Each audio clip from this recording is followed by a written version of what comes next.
Class एमएट academy में आपका स्वागत है। एस्पिरेंट्स, जैसा आप देख पा रहे हो कि हमने अभी बिहार स्पेशल जो चूंकि जिसका इसका वेटेज है बीपीएससी की पीटी एग्जाम में 15 से 25 क्वेश्चन का वेटेज है, तो हमारा एक लेक्चर अभी कंप्लीट हुआ। आप उसको अच्छे से देखिए, रिवाइज करिए। अब हम चलेंगे अपने दूसरे लेक्चर की तरफ, जिसमें हम जो इससे रिलेटेड फैक्ट बचे हुए हैं उसको डिस्कस करेंगे। फिर हम चलेंगे बिहार से रिलेटेड जो एंशिएंट हिस्ट्री है, अर्थात जो महाजनपद काल है, जो उसमें हर्यक वंश से सुनाग वंश, इन सब का क्या क्या रोल रहा है मगध को डेवलप करने में, जहां से क्वेश्चन सीधे आते हैं और कई बार आए हुए हैं और इस बार भी आएंगे। मैं आपको बता रहा हूं ये क्वेश्चन एकदम पक्के हैं कि यहाँ से पूछा ही जाएगा, तो वो आप अब हम डिस्कस करने जा रहे हैं। ठीक, तो अब हेडिंग डालिए, कॉपी पेन लेके एकदम हो जाइए तैयार। हेडिंग डालिए पहला, राजकीय प्रतीक के बारे में। देखिए, बिहार के स्पेशली जो चीजें बिहार से रिलेटेड है उसको हमें यहाँ डिस्कस करना है। जरूरी नहीं है कि आए ही, लेकिन पूछ सकता है। अगर उस जगह कोई छूट गया तो आपको बहुत पछतावा होगा, इसलिए छोड़ नहीं सकते कुछ भी। हम राजकीय प्रतीक के बारे में हम डिस्कस करेंगे।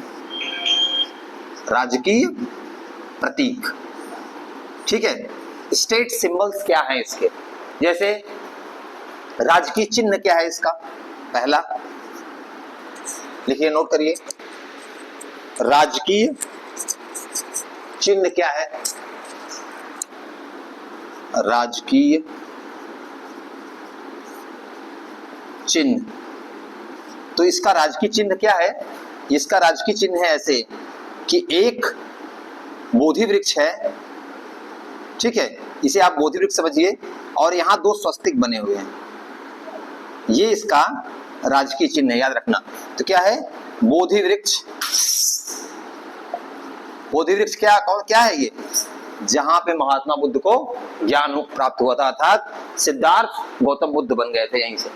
ठीक, तो बोधि वृक्ष ये कहा गया में मिला था इनको ज्ञान, और उसके बगल अगल में स्वास्तिक के चिन्ह, और यहाँ पे इसे छोटी छोटी मालाएं भी लटकी रहती है। बस यहाँ पे याद रखिएगा, स्वास्तिक के साथ बोधि वृक्ष, स्वास्तिक चिन्ह के साथ बोधि वृक्ष, ऐसा कुछ बना लीजिए, हल्का समझने के लिए याद रहेगा। राजकीय चिन्ह क्या है? बोधि वृक्ष, ठीक है। अब राजकीय वृक्ष क्या है? तो राजकीय वृक्ष क्या है बिहार का? वो है पीपल। लिख लीजिए, राजकीय वृक्ष क्या है? पीपल। अब इसमें तो कुछ बनाने का मतलब है नहीं। और राजकीय पुष्प क्या है? राजकीय पुष्प वो है गेंदा। क्या है? गेंदा। और राजकीय पशु क्या है? राजकीय पशु वो है बैल। अच्छा, ये याद रखना, 2013 से पहले राजकीय पशु इसका बिहार का रीच था। 13 से पहले, ठीक। राजकीय पशु क्या था? है क्या? बैल। 2013 से पहले रीच था। पुष्प क्या है? गेंदा। ठीक, इसको आप नोट कर लीजिए चारों। और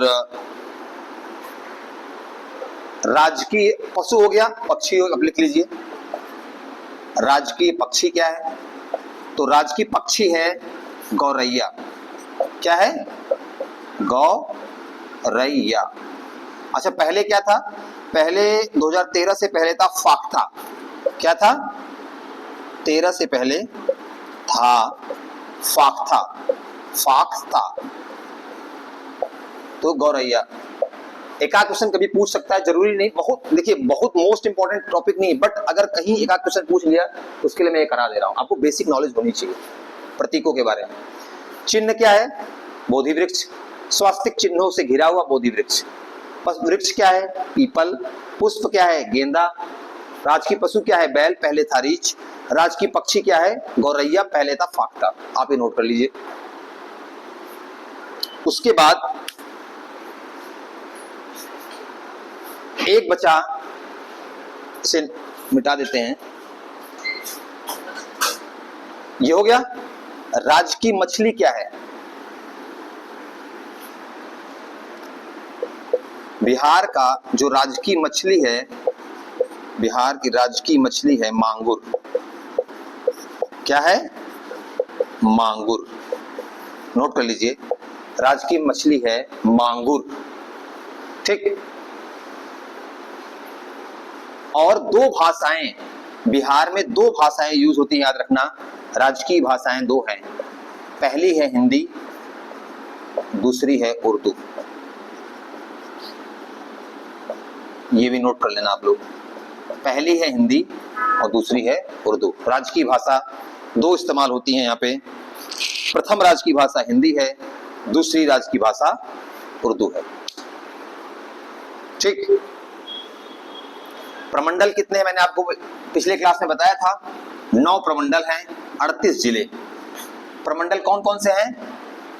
उत्तर की दिशा में जो है तिरहुत है, दरभंगा है, कोशी है, पूर्णिया है, 4। फिर नॉर्थ में जो यूपी से वेस्ट में जो जुड़ती है सीमा, उस पे कौन सा है? सारण है। उसके बाद फिर पटना, मगध, फिर आपका मुंगेर, फिर भागलपुर। इस प्रकार से 9 आपके प्रमंडल हैं, 38 जिले हैं। और यूपी से कितने जिले जुड़ते हैं? यूपी से जिले जुड़ते हैं 7। देखिए मैप मैंने बनाया था ना, एक बार रिवाइज कर लीजिए इसको। ये है आपका बिहार।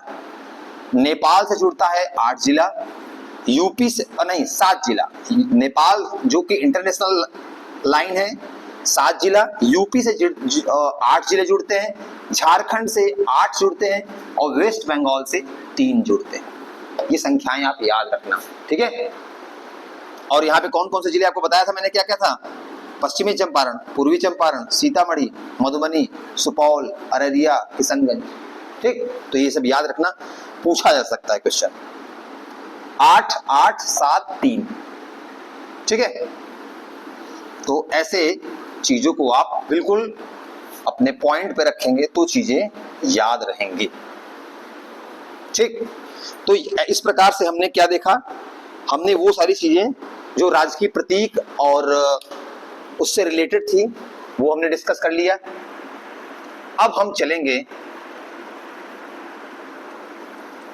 महाजनपद के बारे में समझने। हमने बताया था कि बिहार शब्द कहां से आया था, जो बिहार शब्द का प्रयोग किया गया था वो कहां से आया था? अरब मुस्लिम आक्रमणकारियों ने क्या कहा था, यहाँ पे चूंकि बहुत सारे बिहार बने हुए थे, नालंदा महाविहार, विक्रमशिला और एक और उदंतपुरी, इन्हीं विहारों के नाम पे बिहार का नाम बिहार पड़ा। वो उन्होंने क्या बोला, जो विहार था ना उसको अरब वाले क्या बोलते हैं? बिहार। व को ब बोले, और यही बिहार आज प्रचलित है, आज इसीलिए इसको बिहार बोला जाता है। ठीक है, तो अब हम चलेंगे महाजनपद में। हम जानते हैं कि पहले जो राजनीति का केंद्र शुरुआत हुआ महाजनपद बिहार में कौन कौन से हैं, ये इंपॉर्टेंट बहुत है। देखिए वैसे तो 16 महाजनपद है पूरे भारत के स्तर पे, लेकिन अभी हम बिहार स्पेशल पढ़ रहे हैं, तो बिहार के सेंस में कौन कौन से पढ़ते हैं, उस क्षेत्र में कौन कौन से पढ़ते हैं, उसको हमें देखना है। तो महाजनपद देखो शुरुआत कैसे होती है आपको मैं बताऊं। पहले राजनीति का जो केंद्र था ना वो क्या था? कबीला था। क्या था? कबीले के रूप में लोग रहते थे। फिर कबीले के जो ग्रुप बने वो जन के रूप में विकसित हुए, उनको क्या कहा गया?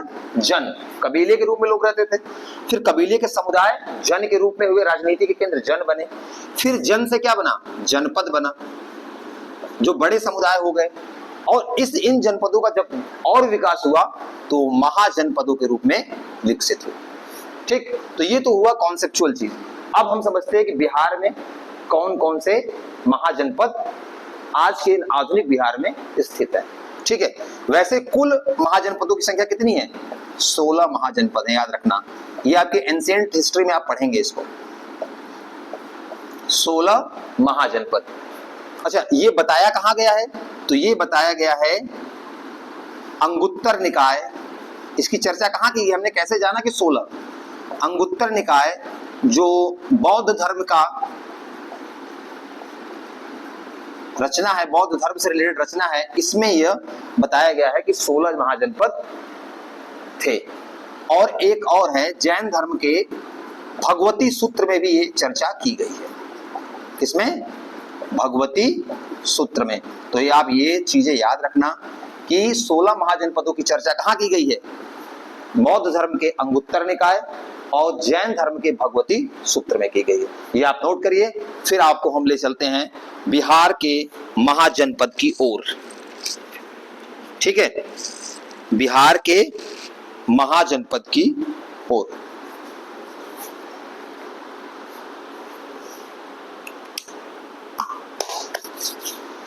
ठीक, बौद्ध धर्म का कौन सा है? रचना अंगुत्तर निकाय है। और जैन धर्म का कौन सा है? भगवती सूत्र है, जिनमें 16 महाजनपदों की चर्चा की गई है। ये आप डिटेल में एंशिएंट हिस्ट्री में पढ़ेंगे। अभी हम बिहार स्पेशल पढ़ रहे हैं, तो यहाँ में केवल बिहार से रिलेटेड जो महाजनपद है हम उसके बारे में पढ़ेंगे। ठीक, तो अब बनाते हैं हम मैप बिहार का, और उसमें दिखाएंगे कि कौन सा महाजनपद कहां पे है। ठीक, 16 महाजनपद है। बिहार में आता है 3 महाजनपद। देखिए ये रहा आपका मैप। ठीक है, 3 महाजनपद आता है। ये है बिहार का मैप। देखिए ये गंगा नदी बीचों बीच बह रही है।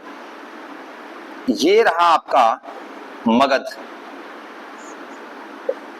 सबसे शक्तिशाली, उस समय का सबसे शक्तिशाली महाजनपद बोला जाता है मगध। और ये बचा आपका जो ये हिस्सा है, ये है आपका अंग। ये है मगध महाजनपद, ये आप लोकेशन में याद रखिएगा। और ये है अंग महाजनपद। ठीक, और ये आपका कौन सा है? ये है वज्जी संघ। वज्जी संघ, इसी में लिच्छवी वगैरह सब आते हैं। ठीक है, या लिच्छवी महाजनपद भी बोला जाता है। वज्जी संघ यह 8 जनपदों का यूनियन था, ये याद रखना। लिच्छवी महाजनपद, इसे ऐसे बना लीजिए आप। ये आपका ये मोटे तौर पे दर्शाया गया है, कोई एरिया का डिवीजन नहीं है। ठीक है, मगध, अंग, वज्जी संघ, ऐसे बनाइए आप। ये 3 महाजनपद है। तो बिहार में अगर पूछा जाए कितने महाजनपद हैं? 3। कौन कौन से? मगध, अंग, वज्ज, संघ। ठीक है, बना लीजिए। मगध, अंग, वज्ज, संघ। ठीक, आज का जो देखो, अब ये वाला एरिया समझ रहे हो आप, इसमें क्या आ जाएगा? इधर ये वाला पोर्शन पटना वाला है, इसमें आज का पटना, गया, ये सारे कैमूर, रोहतास भी आप लोग इसी में करीब करीब सब आ जाएंगे। ठीक, पटना गया। और अंग में कौन कौन सा आज का आएगा? आज का आएगा मुंगेर। मुंगेर इधर ये यहाँ है, भागलपुर। तो ये जो मुख्यतः है आज का जो क्षेत्र है वो यहाँ मिलता है। और इसमें तो आप पूरा उत्तरी बिहार आप डाल सकते हैं। ठीक है, मुजफ्फरपुर से लेके सीतामढ़ी, पश्चिमी चंपारण, पूर्वी चंपारण, सारे सब कुछ ऐसे में आ जाएंगे। ठीक, इसको आप ऐसे बना लीजिए।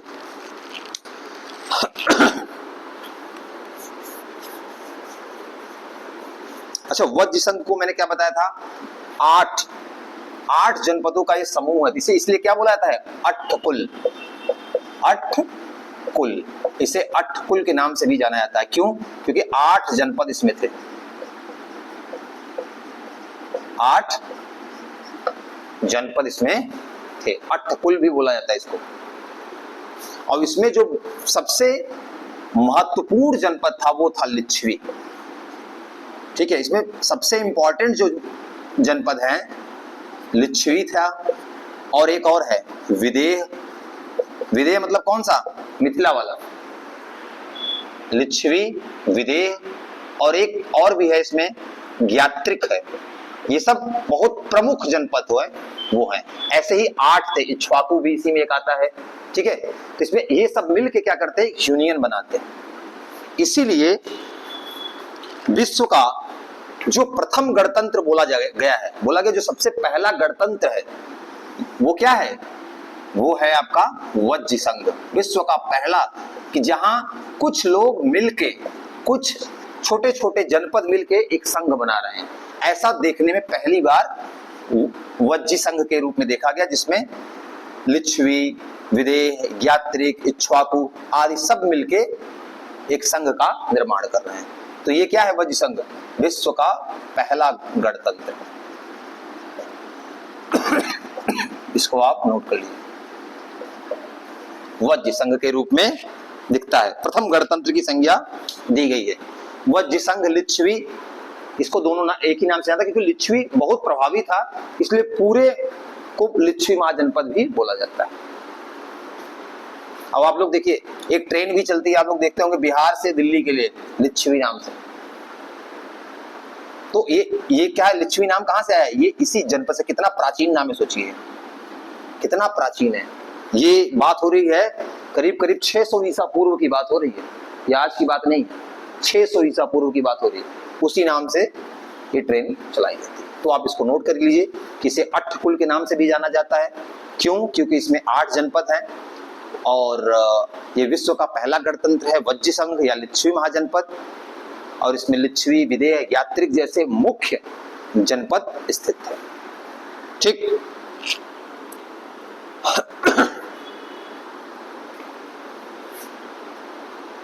ये हो गया। अब हम थोड़ा सा लिच्छवी के बारे में इसके बारे में डिस्कस करेंगे। लिच्छवी में क्या है?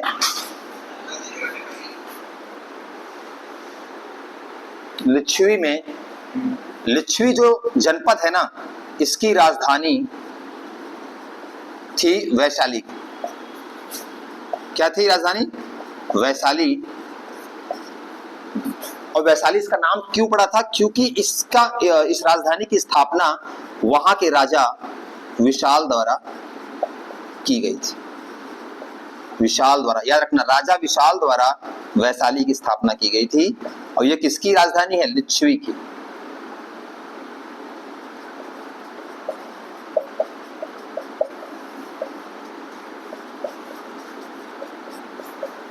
ठीक है। और मगध की राजधानी कौन सी है? गिरिव्रज या राजगृह। गिरिव्रज या राजगृह शुरुआती राजधानी यही है। बाद में हम पढ़ेंगे किसमें, जब क्या कहते हैं, उदयन आते हैं। उदयन जो हर्यक वंश के सबसे तीसरे नंबर पे रहते हैं, उदयन, उसको ये ले जाते हैं कहाँ? पाटलिपुत्रा। तो ये क्वेश्चन आया हुआ बीपीएससी में है कि पाटलिपुत्रा राजधानी किसने बनाई थी या किसने स्थानांतरित की थी? तो उदयन ने किया था। पहले क्या था? गिरिव्रज या राजगृह। बाद में उदयन जब हुए, जैसे हम पढ़ते हैं बिंबिसार, अजातशत्रु, हम पढ़ेंगे लाइन से। तो जो अजातशत्रु के बाद उदयन आते हैं, तो उदयन ने पाटलिपुत्र राजधानी स्थापित की थी। तो ये आप याद रखिएगा कि पाटलिपुत्र किसने बनाई। तो ये इसके पहले कहाँ थी? राजगृह या गिरिव्रज। और आपकी लिच्छवी की क्या है? वैशाली। इसके संस्थापक कौन है? राजा विशाल, इसीलिए इसका नाम वैशाली है। और किसकी है ये? लिच्छवी की राजधानी है। नोट कर लीजिए इसको। ठीक, लिच्छवी की राजधानी वैशाली। इस महाजनपद का हमने देख लिया। इसका अच्छा ये अंग बचा है। अंग का है, इसकी राजधानी है चंपा। याद रखना, अंग की राजधानी क्या है? चंपा।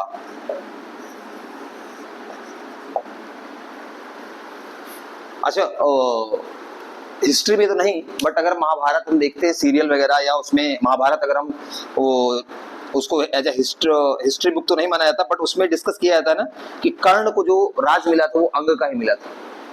अंग प्रदेश का ही जब वो उसका वहां पे इंसल्ट हुआ कि ये राजा नहीं, तुम लड़ नहीं सकते हो, तो जो दुर्योधन ने उसको राज्य दिया था वो अंग का ही दिया था कि बोलो मैं तुमको आज अंग का राजा नॉमिनेट करता हूँ। और इस मगध से आप देखेंगे ना, ये पूरा महाभारत यहाँ से जुड़ता है। इसी मगध का राजा है कौन? जरासंध, जिसकी क्या कहते हैं, मल्ल युद्ध में, द्वंद्व युद्ध में किसने मारा था? भीम ने मारा था। ये जरासंध थे। और यही जरासंध है जो बार बार आक्रमण करते थे कृष्ण के। मतलब ये महाभारत के सेंस में, इसे हिस्ट्री में मैं वैसे बता रहा हूँ आपको। हिस्ट्री में इस चीज को कंसीडर नहीं किया जाता है, बट वो महाभारत में पौराणिक तौर पे वो स्थापित है। ठीक, तो ये हो गया हमारा तीनों महाजनपद के बारे में मोटे तौर पे। अब हम चलेंगे मगध। देखिए इसमें क्या है, सबसे शक्तिशाली कौन सा राज्य है? मगध। बहुत प्रभावी है, और ये केवल बिहार में प्रभावी नहीं है, पूरे भारत में प्रभावी है। इसने काशी को कैसे अपने अंडर किया, कैसे अंग को लपेटा, ये सारी चीजें। और इसका ये मगध जब विस्तार होता है और मौर्य साम्राज्य में कहां पहुंच जाता है? अफगानिस्तान, ईरान तक। तो हम इसमें चूंकि इतना बड़ा प्रभाव इसका रहा है, इसलिए हम स्पेशली इसको डिस्कस करेंगे कि मगध में कौन कौन से वंश हुए हैं और कौन कौन से चीजें कैसे आगे बढ़ी हैं, कि कैसे बिंबिसार आते हैं, अजातशत्रु आते हैं, उदयन आते हैं, और ये पितृहंता वंश कहलाता है, उसके बारे में हम डिस्कस करेंगे।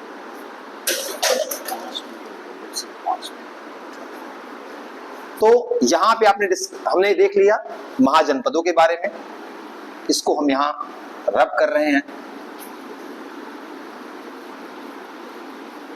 आने वाले लेक्चर में हम मगध के बारे में विस्तार से डिस्कस करेंगे, क्योंकि मगध बीपीएससी के लिए बहुत इंपॉर्टेंट है।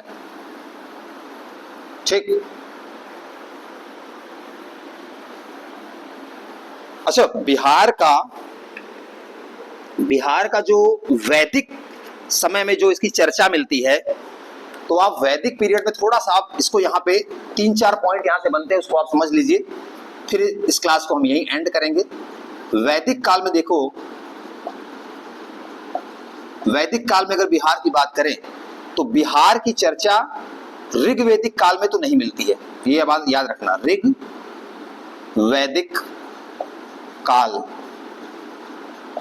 ऋग्वैदिक काल या पूर्व वैदिक काल जिसे बोलते हैं, पूर्व वैदिक और उत्तर वैदिक बोलते हैं ना, तो इसमें बिहार की चर्चा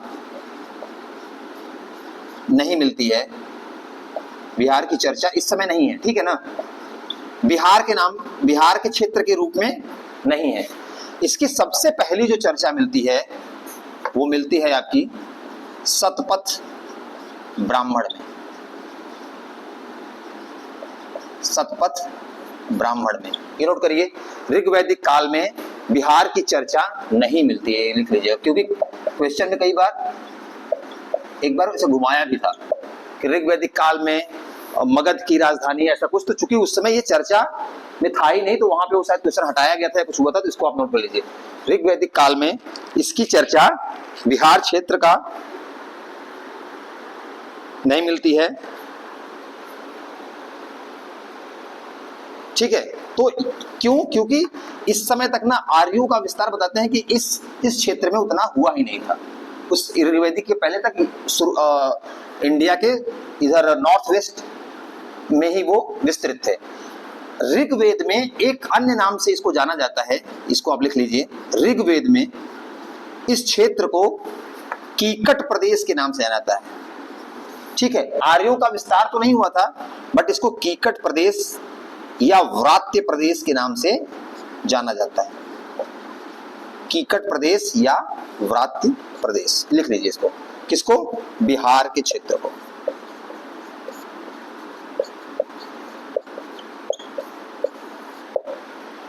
कीकट या व्रात्य प्रदेश के नाम से ये नाम था, ठीक है। और पहली चर्चा जो मिलती है शतपथ ब्राह्मण में मिलती है, ये नोट कर लीजिए तीनों पॉइंट। शतपथ ब्राह्मण के रूप में पहली चर्चा मिलती है। अच्छा, उस समय इस क्षेत्र को किस रूप में बोला गया था? विदेह के रूप में, मतलब ये मिथिला वाला क्षेत्र ही जाना जाता था।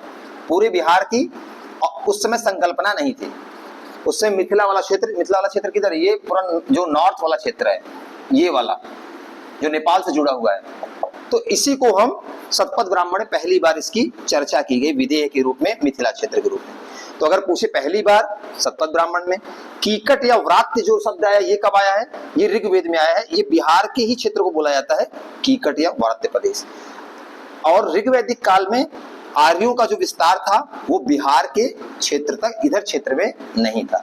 तो ये आप तीनों कॉन्सेप्ट याद रखना, क्योंकि एग्जाम में पूछा जा सकता है। तो इस प्रकार से हमने बिहार से जो रिलेटेड था एक सामान्य परिचय, उसको देखा। फिर हमने बिहार के महाजनपदों के बारे में डिस्कस किया। इस क्लास को अब हम इसी के साथ यहीं विराम देते हैं, और आप लोग बिल्कुल ऐसे ही पढ़ते रहिए। और ये समझ लीजिए आप जा रहे हैं अगर पेपर देने, तो आप जो ये 3-4 लेक्चर की सीरीज आएगी बिहार स्पेशल, इसमें स्टैटिक भी आएगा और करंट भी आएगा, क्योंकि बिहार में जो स्कीम वगैरह हम उसको अलग से डिस्कस करेंगे, करंट में हमने वो डिस्कस नहीं किया है। तो ये अगर आप लेक्चर देख के आते हैं तो आपके 25 क्वेश्चन अगर मान लो आ रहे हैं तो 15-20 क्वेश्चन आप जरूर से जरूर हिट करेंगे। और अगर आप 3-4 घंटे की मेहनत से अगर आप 10 से 15 क्वेश्चन या 20 क्वेश्चन आप हिट कर रहे हैं तो ये बहुत ही बढ़िया आपको हेल्प करेगा आपको क्वालिफाई करने में। तो इसलिए आप खाते पीते उठते बैठते ट्रेन में जाते हुए आप इसको देख डालिए बस एक बार। आप ऐसे ना सरसरी निगाह से देख डालिए, वहां कहीं ना कहीं कुछ ना कुछ डेटा फैक्ट आपको दिमाग में बैठा रहेगा और वहां आप टिक कर लेंगे। बिल्कुल छोड़ के जाएंगे तो ये 20 क्वेश्चन आपके लिए बहुत भारी पड़ने वाले हैं।